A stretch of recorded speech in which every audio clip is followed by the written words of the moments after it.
hair's 5 centimeters dilated, I think, and getting closer. She had an epidural this time, which was the first time ever, and apparently she can't feel a whole lot of pain, so it's going to be a walk in the park. For her. For me, it's just like torture. You know, I know that a lot of people would say that the Raptors championship story started on July 18th, 2018, the day that DeMar DeRozan was traded for Kawhi Leonard. But for me, it started in an operating room at St. Joe's Hospital 3 months earlier, on April 14th. That's when Kawhi Emmanuel Sizemore, arrived in Toronto. He was a little bloody, a little gray, and limp initially. The nurse told me to shut off my camera and grab his sister, who had been born about 10 minutes earlier. It was scary, but they got him moving pretty quick. When Kawhi Leonard came to Toronto, he was a little bit more lively. I'm a fun guy. Obviously, I love the game of basketball. So, when I found out we were having twins, it was with 3 other kids in the ultrasound room. We thought that we were just finding out the gender of the baby. But the nurse called us in and showed us the baby, and then the other baby. My response as a father of 3 who had to be talked into being a father of 4 for about 6 months was, of course. So, why name him Kawhi? Well, I grew up in Arkansas, a state with no professional sports teams. One of the biggest things that happened in my life happened when I was 11 years old. The Arkansas Razorbacks won the 1994 National Championship. Now, you have to understand, this is Arkansas. We aren't known for winning anything except for 1 presidential election and about 40 track and field championships. After that championship, I became a basketball fan for life. I had my birthday party at Midnight Madness in Fayetteville that October, and as fortune would have it, I became a devoted Hogs fan just in time to watch the Cardiac Hogs scamper to the title game and then lose in heartbreaking fashion in 1995. So, being a serious basketball fan now, I started following the NBA too. I want the inside stuff. And you might ask who my favorite player was in the mid-90s. Well, actually I had 2 favorite players. David Robinson, committed Christian and sailor, and Dennis Rodman, multicolored human missile. We didn't have cable TV, so I experienced most games via AM radio, WOAI Spurs radio, which only came through clean on nights that weren't overcast. This could be frustrating, especially on nights when Tracy McGrady scored 13 points in 33 seconds. McGrady over Bowen for 3. Yes! Yes! Brett Barry gets it in. Dylan Brown lost it. Here comes McGrady. No timeouts remaining. McGrady for the win. I mean, it's hard not to believe it watching it, but imagine only listening to it. I never even saw this video until years later. So, time passed. A man named Tim Duncan entered my life. And then Tony Parker of Racing Club. And finally Monty. Emmanuel Ginobili from Argentina. I went to my first NBA game, which happened to be one of the greatest Spurs games of all time, May 31st, 1999. Game 2 of the Western Conference Finals, the Memorial Day Miracle. I'm sitting here, about 15 rows up. Into Sean Elliott. He fires the 3 and hits it! His 6th of the game! I still remember being hugged by a total stranger after, which was a little weird for a 16-year-old. Then I was in Guadalajara, Mexico during the NBA Finals that June, and I couldn't watch. So I had my mom tape it, and then I watched the entire 6 games of the Finals against the Knicks back-to-back on VHS tape a few weeks later. I experienced a lot of wonderful moments in the 15 years that followed. Some of them happened in sports bars where I was too young to drink and too cheap to buy an appetizer. Some of them late at night in my dad's office. His work had ESPN, and we did not. Some of them happened at 2 a.m. on Prince Edward Island, which is where I moved after I got married. When I moved to Canada, I naturally started following the Raptors too. I mean, when in Rome, right? Ancient Rome probably had only slightly fewer Raptors fans than Atlantic Canada. Last night, the power was out all night. But that's sort of beside the point. The point is, that we moved to Toronto after almost 10 years in Canada's smallest province. We didn't really move there for the sports, although that would have been a pretty decent reason. I feel like since becoming a full-fledged Torontonian, sports have become a part-time job that's verging on full-time hours. My favorite players back in 2017, when we struggled through 3 months of finding an apartment in the city: Manu Ginobili, Kawhi Leonard, and DeMar DeRozan. So when it came time to name the twins that were coming into our suddenly much more expensive city lives, my wife had what I can only imagine was a moment of pity, and let me name our son after my two favorite players. As the birth neared, things were getting rough in San Antonio. Kawhi was out, and then briefly in, and then out again. He was in New York. His uncle was involved. What was up? We deliberated on whether to stick with the name. I felt that I owed it to the 2014 Finals MVP to follow through with it, so we did. And then Kawhi asked for a trade. Oh well, we thought, by the time he's 20, people might not even remember who Kawhi Leonard was outside of San Antonio. Whenever we're there, we'll just call him Kyle or Kai or Kevin. And then Kawhi got traded to Toronto. And Masai Ujiri told us to believe in yourself, believe in the city. Believe in yourselves. First of all, here in Toronto, we have to believe in ourselves, right? Yeah, we should stop talking about coming to the city or wanting to... We'd definitely been trying. Coming to Toronto, I'd heard so much about Jurassic Park. I was itching to watch a game there.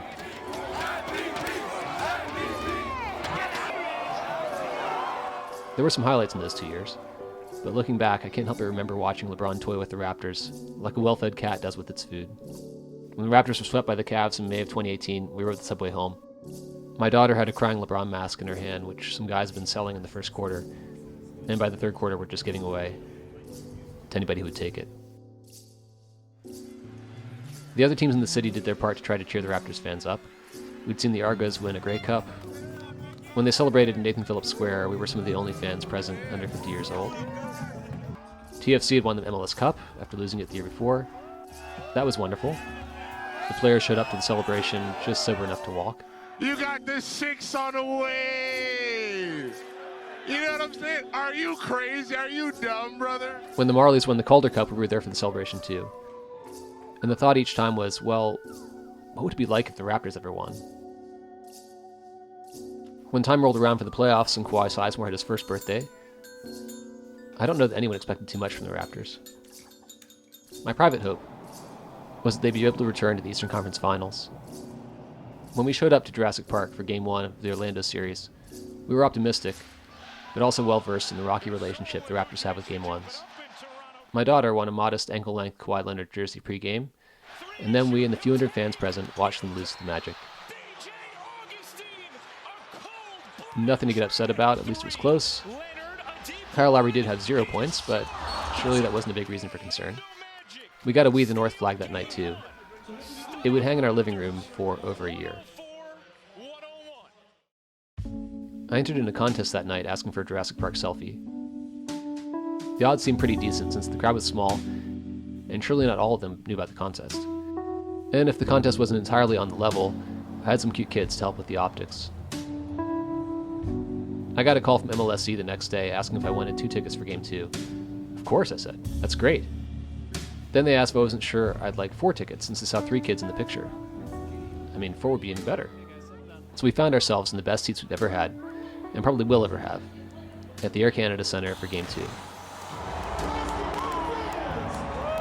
Kyle got a huge cheer when he sank a free throw to record his first points in the series, and the Raptors went on to make the Magic look anything but magical. The crowd on that rainy weekday night in Jurassic Park was approximately 50 people as we walked into the stadium. It would have been a great time to win some more stuff. By the end of the game, around 11 p.m., the kids were all running on fumes. On the way out the door, they were giving away free packets of peanut butter and jelly, and the excitement from that managed to take us home.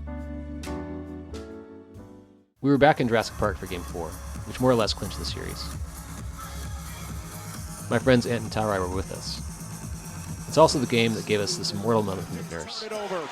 3-second violation. Van Vliet just couldn't find any daylight. Yeah, Nick Nurse can't believe it. But I don't think they called it on Nurse, but I should say on Van Vliet. The kids were a lot more energetic that night. Close it out on Tuesday I have no idea why, but it might have been that I bought them some $7 slices of pizza.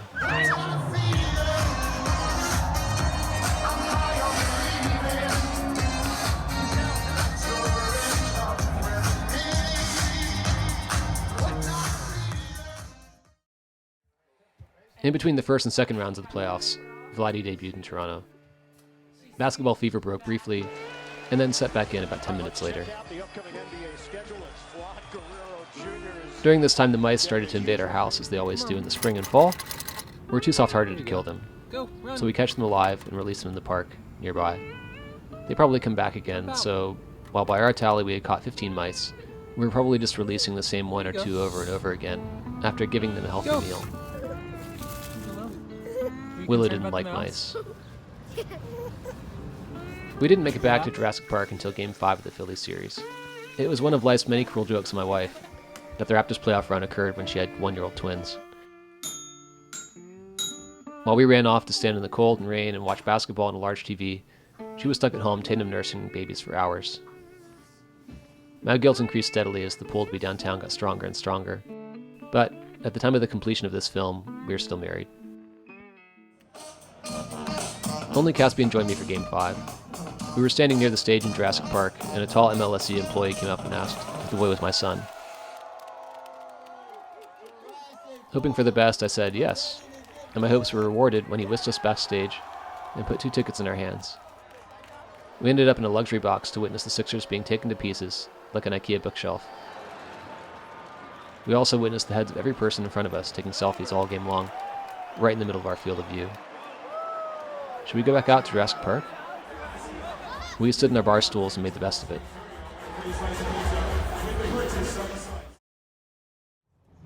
After another game off to preserve domestic peace, we were back out in the cold and wind with my father-in-law in tow. He was in town from Prince Edward Island. He danced his heart out pre-game, probably in an attempt to stay warm, and was rewarded with a Kawhi Leonard jersey, which he promptly put on, and then zipped back up under his coat. The game dragged. It was raining off and on. Looking back, it stands out as the coldest game of the playoffs that we attended. We had come prepared, but by the end of more than 3 hours of exposure in the square, we were struggling. It was tight, back and forth. When it came down to the final seconds, we were happy to be headed to overtime and have another shot, but also hoping if defeat was coming, it would happen before frostbite set in.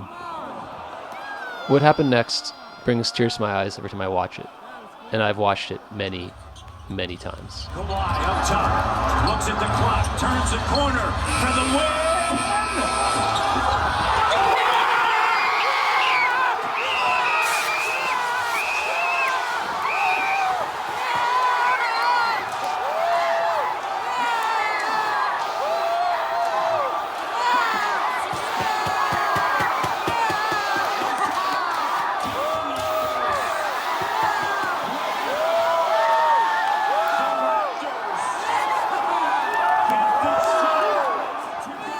Even when the ball hit the rim at the buzzer, we were all sure it was a miss. I don't think we thought it was going to go in until half a second after it went in.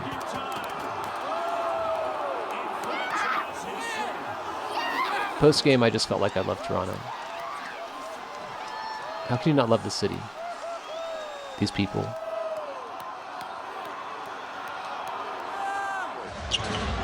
It's off to Leonard, defended by Simmons. Is this the dagger?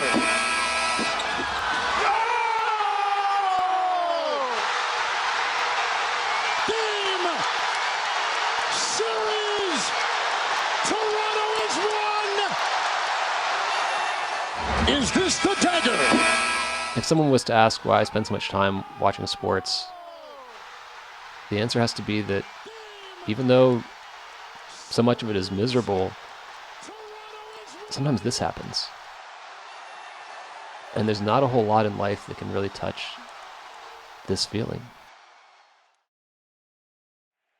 The next round, we were just waiting for the hammer to fall. The Raptors lost game 1 and 2 without it being particularly close. This series is over. They can't beat these boys. I'm going to tell you that right now. Just watch out. I'm going to tell you that right now. We stayed home caring for babies. They won Game 3 in what, for me, might have been the best, most symbolic game of the entire playoffs.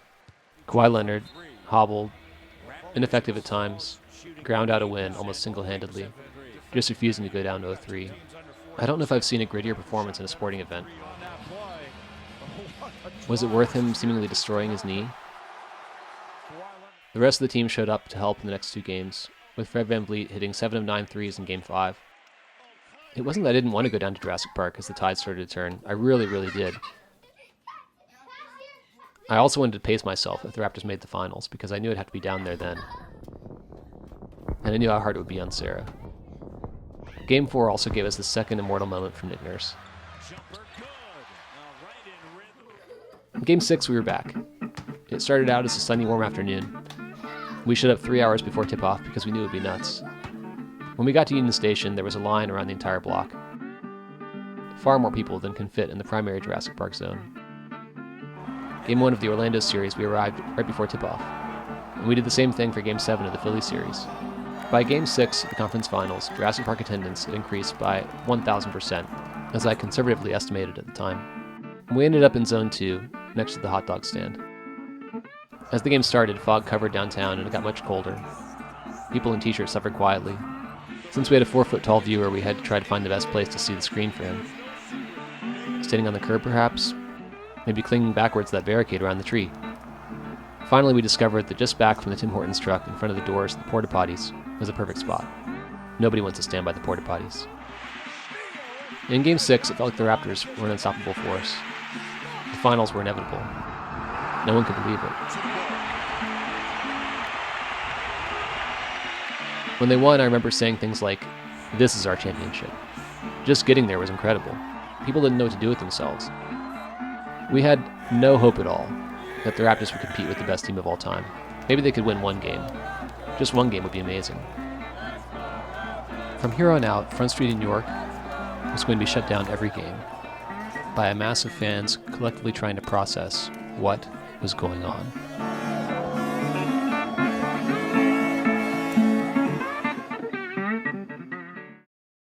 Game 1, my parents were in town, and we opted for taking them down for Game 2. The Raptors always lose Game 1, right? Wrong.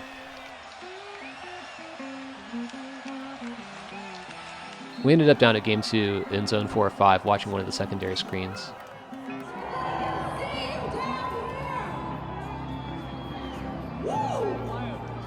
It was close enough to be infuriating. Did we even have a chance? Were the Warriors toying with us? A la LeBron? Game 3 was something else. The whole starting lineup had 17 plus points. This is when the Warriors started to look worried. They had lost at home, bad. And not only had Kawhi's leg not fallen off after it looked that way early on, it was looking better. Game 4 was just me and Caspian, as it would be the rest of the way. We were in Zone 2, several hours ahead. We had learned a few things.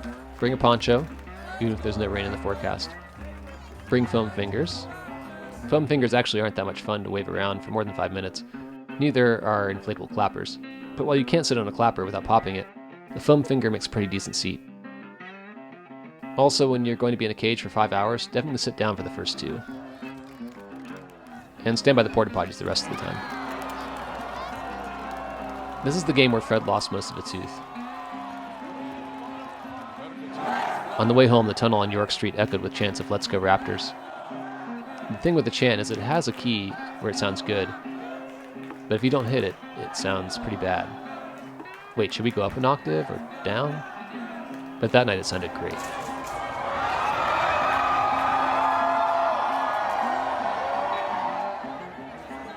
Afterwards, we jumped on the subway to Young Dundas Square, which had also been shut down after every win. People were climbing everything in sight.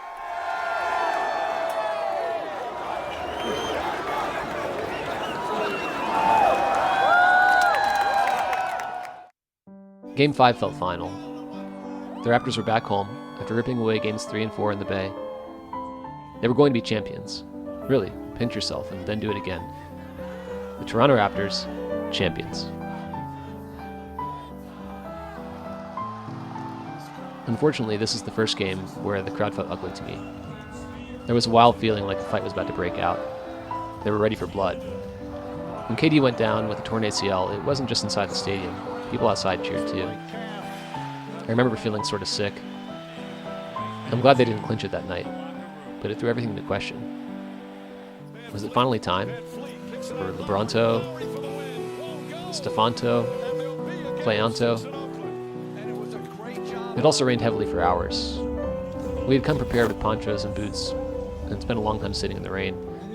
Lots of fans were just soaking wet. It was the second most miserable game.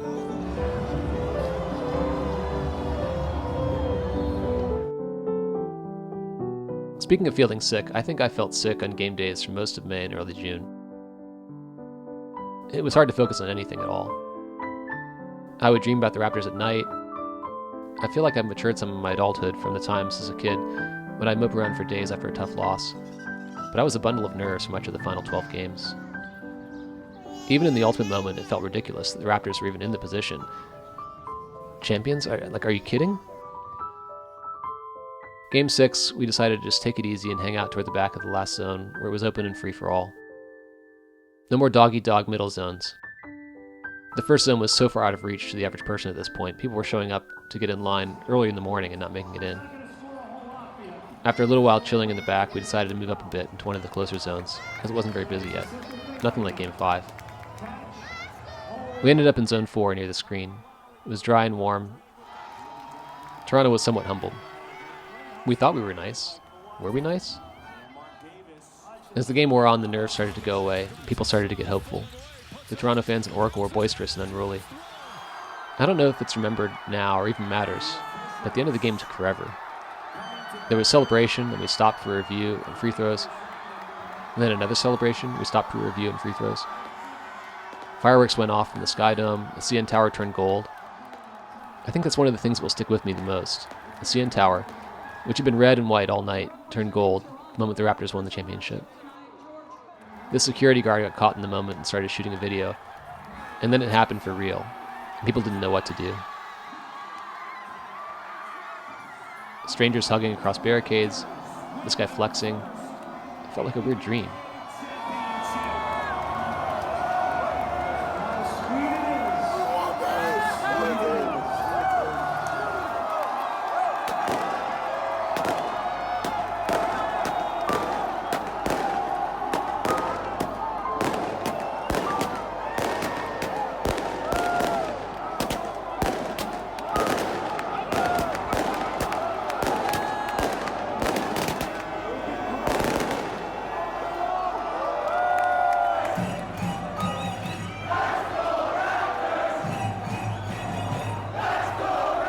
In Young Dundas Square, people tried to climb a small tree, people climbed the light posts, they did the Viking clap.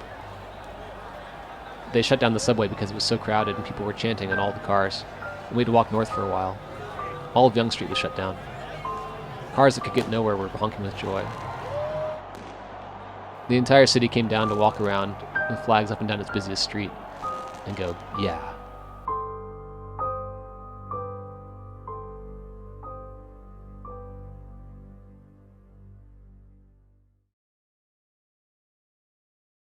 On the following Monday, we went down for the parade, just like everyone else.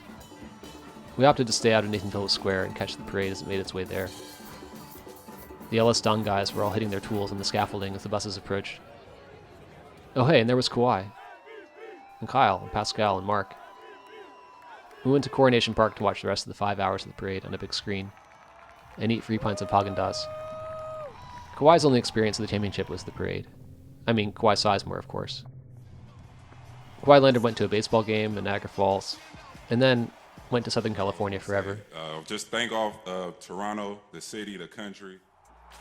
It's hard to blame the guy. I mean, California is nice. Welcome, Clipper fans, to the game tonight. It's going to be a great season. We're going to work hard every night, and let's get it going.